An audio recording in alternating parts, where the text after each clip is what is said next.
Fala galera, beleza? Professor Rudy aqui mais uma vez, com mais uma super dica de biologia para vocês. Galera, a gente vai começar agora uma pequena playlist sobre expressão genética ou expressão gênica. Olha aqui, ó, título da aula. O que seria isso, pessoal? Expressão genética ou expressão gene?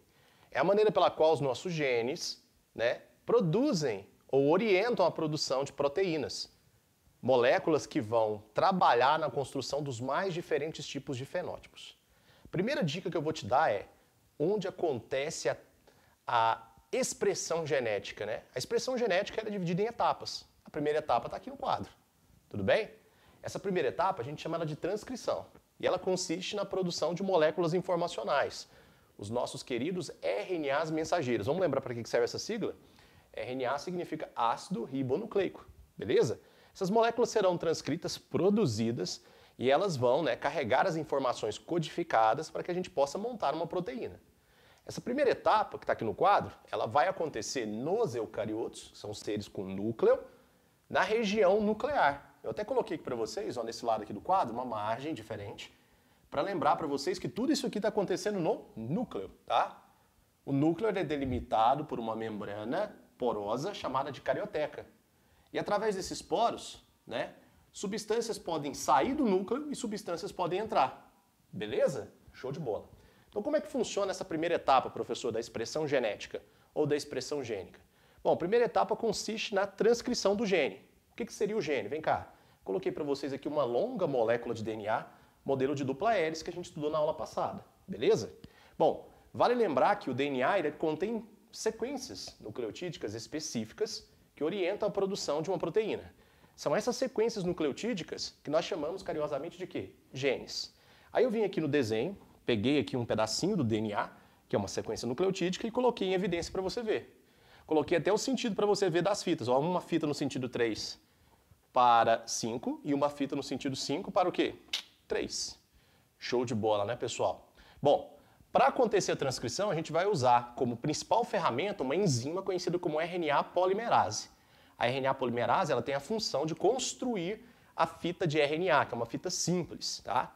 Bom, para construir essa fita de RNA, ela vai usar uma das fitas do DNA como molde. Uma das fitas do DNA contém as sequências nucleotídicas necessárias para a gente construir o RNA, tá?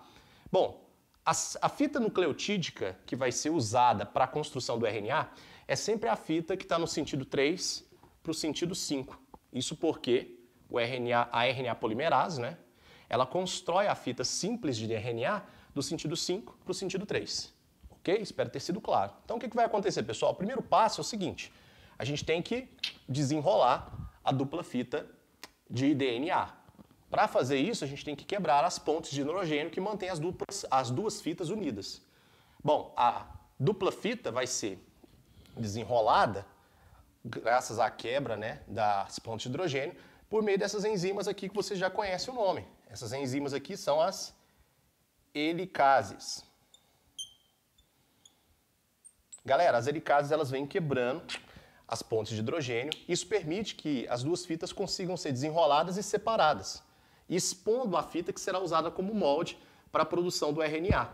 A gente chama esse processo de desnaturação. Essa desnaturação, que é perda de forma, ela é reversível, tá? Depois que o processo termina, as pontes de hidrogênio são reconstruídas e aí a fita de RNA pode abandonar essa região aqui. Bom, nessa imagem aqui você está vendo já as fitas afastadas e a RNA polimerase trabalhando. Ela vai usar os nucleotídeos da fita de DNA do sentido 3 para o sentido 5 como molde para a construção do RNA. Ela estava aqui, foi caminhando, encadeando os nucleotídeos. Os nucleotídeos vão se ligando através das ligações fosfodiéster, que são realizadas entre os fosfatos, até montar uma fita simplificada. Depois que a RNA polimerase fez isso tudo aqui, ela abandona essa região, o RNA sai dessa região e acontece, de novo a formação da dupla hélice, como a gente vê aqui, ou seja, é uma desnaturação reversível. Agora vem o detalhe, viu, pessoal? Nos eucariotos, o gene ele apresenta sequências nucleotídicas codantes e sequências nucleotídicas não codantes. As sequências nucleotídicas codantes, elas são espaçadas, separadas pelas sequências nucleotídicas não codantes. Essas sequências nucleotídicas não codantes, eu coloquei aqui no meu desenho de roxo. Elas são chamadas de introns. são os intrometidos, tá? São sequências nucleotídicas que não representam ou não especificam aminoácidos numa proteína. Já as sequências nucleotídicas codantes são os exons. Ok? Tanto os introns quanto os exons serão transcritos pela RNA polimerase, ou seja, os nucleotídeos dos introns e dos exons vão ter sua correspondência no RNA mensageiro. Bom, qual que é o significado disso? Depois que o RNA mensageiro foi transcrito, aqui nessa região, que a gente pode também chamar de bolha de transcrição, esse RNA mensageiro ele vai ter que passar por um ajuste, por uma manutenção. A gente chama tudo isso, esse ajuste, essa manutenção, de splicing. Então vai acontecer aqui o famoso splicing, tá? Splicing do RNA, beleza? Anota isso aí, por favor, que é muito importante. O que seria o splicing do RNA? É simplesmente a remoção das sequências que não são codantes. Essas sequências que não são codantes são sequências chamadas de introns. Então a gente vai remover aqui os introns, que são essas sequências aqui transcritas, ok?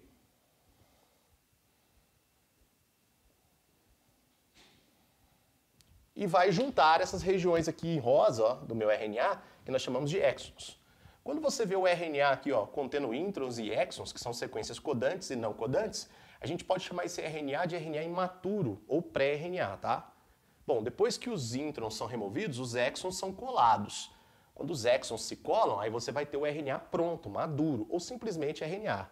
Para realizar esse processo de cortar e remover os introns e colar os exons, nós vamos usar várias enzimas que montam um conjunto, um complexo. Esse complexo é conhecido nos livros de biologia de complexo do spliceossomo. Eu estou representando esse complexo aqui por essas bolinhas alaranjadas. Ó. Essas bolinhas alaranjadas aqui ó, representam o spliceossomo. Para que serve o spliceossomo? Aqui tem mais um. Ó. O spliceossomo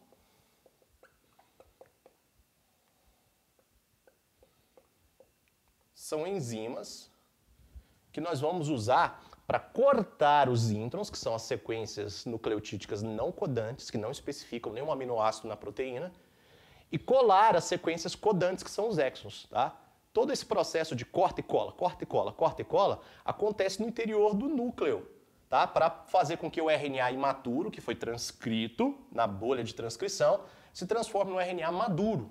Esse RNA maduro, que a gente pode chamar de RNA mensageiro, ele contém só as sequências nucleotídicas codantes, que vão especificar na produção da proteína qual é o aminoácido, qual é a posição dele e quantos aminoácidos uma proteína vai ter. E aí, professor, para finalizar essa aula, depois que o RNA está pronto, ele vai abandonar o núcleo por um desses poros da membrana que a gente chama de carioteca. Ou seja, terminou a primeira parte da expressão genética que a gente chama de transcrição. Beleza? Eu vou ficando por aqui. Daqui a pouco eu volto com mais informações na segunda aula dessa playlist. Tchau!